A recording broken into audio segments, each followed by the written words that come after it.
He says he wants to ban Muslims and block Mexicans. We'll examine how the world would react to a Trump presidency. And robots like us. We'll ask if we're ready for the human face of artificial intelligence. I'm Martin Stanford. This is Insight.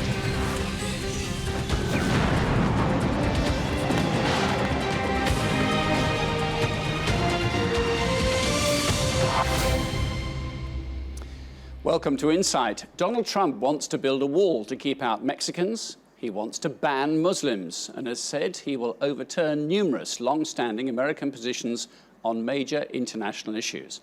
While his opponents say he has no credible positions on foreign policy, the latest election polling means the world's governments have to make preparations for dealing with a Trump administration in the White House. Insight's Dana Lewis has our main report. The techno beat of Donald Trump's foreign policy seems to come down to foggy slogans and what critics claim is a shallow worldview. Saddam Hussein was a bad guy, right? He was a bad guy, really bad guy. But you know what he did well? He killed terrorists. His opening acts on contentious foreign issues have defined his character and candidacy. Act 1, build a wall on the Mexican border to keep out drug dealers and rapists, as he contentiously labeled Mexican immigrants. Act 2, ban all Muslims from entering America as a response to terror, and he has endorsed using torture. They said, what do you think about waterboarding? I said, I like it a lot, and I don't think it's tough enough. But the world is complicated, and a speech Trump made to further define his foreign policy has been received as anything but clear and understandable. We thought the best way to navigate the wishful policies of America's Republican presidential hopeful would be to invite Kate Andrews for a milkshake at Ed's Easy Diner in London. Kate is a spokesperson for Republicans overseas. Trump is a very funny one because he's actually managed to toe this line of claiming that he was against the invasion of Iraq, claiming that he was against the war on terror, saying that in many ways he wants to cut back on America's policing, but also says he's going to destroy ISIS, and they will be destroyed, and everything will be great again. Now, how he's managed to walk those two lines at the moment and hasn't been pushed further on that is actually quite impressive, but I think come the general election, Donald Trump's going to need to tighten up exactly what he stands for. So what little do we really know about what the world would look like with a U.S. President Donald Trump? Well, firstly, he scares a lot of people, including here in London, people who see him as erratic and unpredictable at best. And he is clearly preoccupied with foreign trade and the world's second largest economy. You go over to China, China, China, China, China, China, China, China, China, China, China, you take China. In fact, he's mentioned it more than a few times. China now, China, China. He's promised to get tough on, well, you know who, accusing them of a full-on economic assault on American jobs and wealth, and has promised to somehow enforce trade rules. I talk about China for a reason, but every country, virtually, every country that we do business with looks at us as the stupid people. We're the piggy bank. And he said he would get China to, quote, take out the North Korean leader. He has further rattled Asia by pledging to withdraw American forces from South Korea and Japan and stated he would replace them with nuclear weapons. He's trying to create this kind of paranoia, which, for all I know, he genuinely feels.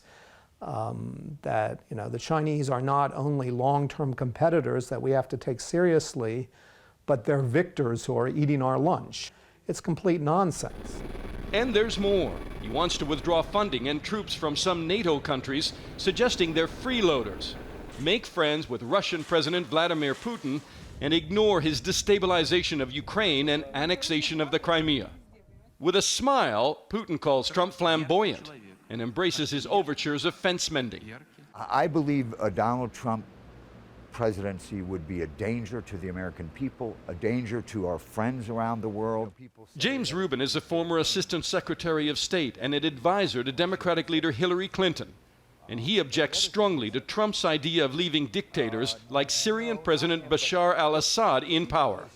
Donald Trump creates a fantasy land where he's going to sit down with all these terrible dictators, and he thinks he's going to magically make a deal and get them to do things they won't do and say they'll never do. And it's not going to happen. It's a child trying to play in the adult world. And the United States would be in severe danger if he ever got near the power of the nuclear arsenal of the United States, or the Central Intelligence Agency, or the United States military.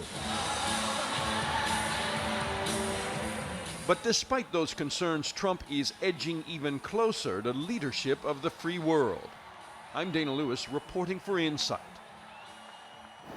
Well, to discuss that further, I'm joined by the political historian specialising in the United States, that Dr. James D. Boys.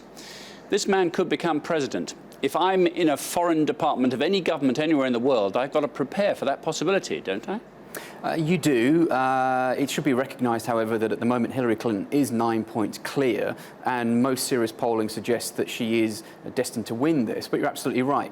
World politicians, world leaders have to consider the possibility that he becomes the next president, and will be running around, I think, desperately trying to figure out what on earth that unpredictable nature of Donald Trump in the Oval Office might well bring. And at this point, quite frankly, who knows? Well, to be fair on the polling, as we speak, it's much tighter than that, particularly in the swing states, isn't it? But hey, look, polls change within 24 hours, I suppose. The point is this all an act? Does he bumble along and accuse China of one thing one day and then retract that, or accuse the media of misinterpreting his words another? Or is he actually not a very good politician? Well, it's important to remember Donald Trump isn't a politician. He has no background in politics whatsoever.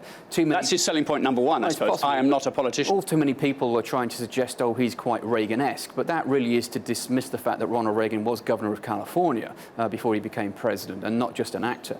What Donald Trump keeps doing is, frankly, making up policy, if we can call it that, on the hoof, making announcements. He's using Twitter in a remarkable way by basically making pronouncements 1 minute, then having his team walk it back, try and go on television and say, well, what Donald Trump meant to say was. We had the remarkable situation yesterday whereby one of his spokespersons was suggesting that deaths in American servicemen were blamed and attributable to changes in policy that Obama made, even though they kicked in 5 years before Obama became president. So it really is a remarkable campaign, if we can call it that he's waging. It's an unconventional campaign, I think, on anyone's yardstick, and he would claim that too. But look, it's working for him. He's not way out of touch. He's in touch with Hillary Clinton, his main rival. I think it's, we're a long way, just under 100 days from the election at this point. I think if you take a state-by-state approach, Hillary Clinton has this pretty well in the bag, quite frankly. And what we're going to see is the fact that Donald Trump does not have the ground game that Hillary Clinton has in place. He is, on a daily basis, alienating more and more of the Republican Party establishment that he needs to win. He can dislike Speaker Well, let me Ryan. ask you about that. Is that a fantasy that people will say that some Republicans, as increasing numbers are suggesting, will just refuse to go to the polls, or will go and do their local and the governors of the state and all that kind of stuff? They will not vote in the general election at all. Or is that another fantasy put around by what Donald Trump characterizes as a biased press? No, it's important to remember that there are very senior members of the Republican Party who are terrified now that not only will they lose what could be a winnable election at the White House level, but it will have a massive knock-on effect on what they call the down ticket vote. In other words, people not only won't vote for Donald Trump, but they will either not vote at all, as you suggest, or they will turn out and say, well, the Republican Party aren't disavowing this man, ergo, I will vote for the Democratic Party instead, and hold my nose, as many are saying, and vote for Hillary. Well, you could have a clean sweep of all three instruments of government, all Democrat-dominated, perhaps. It's not impossible. It would take a hell of a sweep. But yeah, but what in that case, can I ask you about this?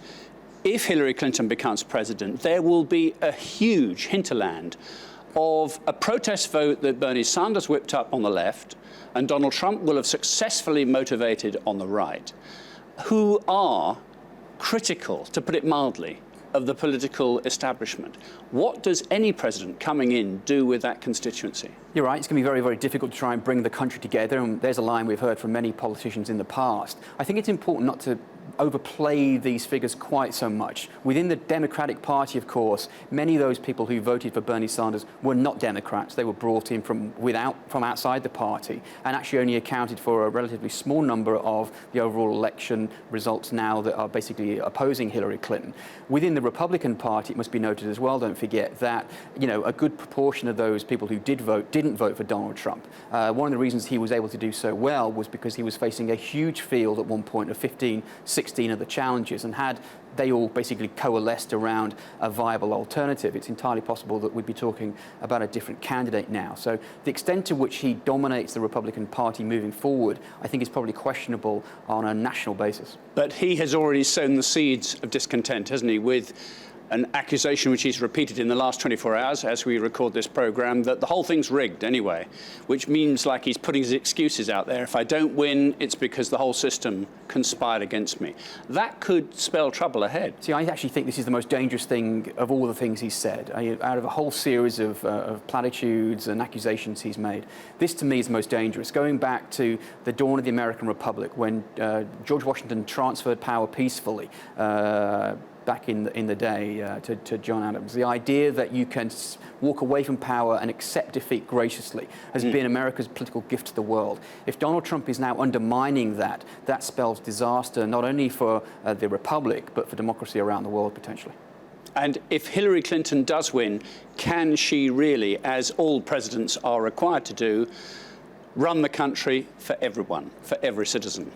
Well, as a president. Every president is meant to do that. Most people who were on the opposing camp will say, well, this is a team of Democrats. I think that if she does win the election, she should learn from one mistake that her husband made, which is not to appoint enough Republicans, in this case, to her cabinet. It was a lesson he learned moving forward into his second term when he appointed a Republican to be Secretary of Defense. I would expect, frankly, that Hillary Clinton will learn from that and bring together a cabinet of all American experts. Some kind of coalition is a good thing. To a certain extent. James Boyes, thank you very much indeed for being with us. This is Insight. Coming up, rise of the robots. How real do we want our artificial intelligence to be?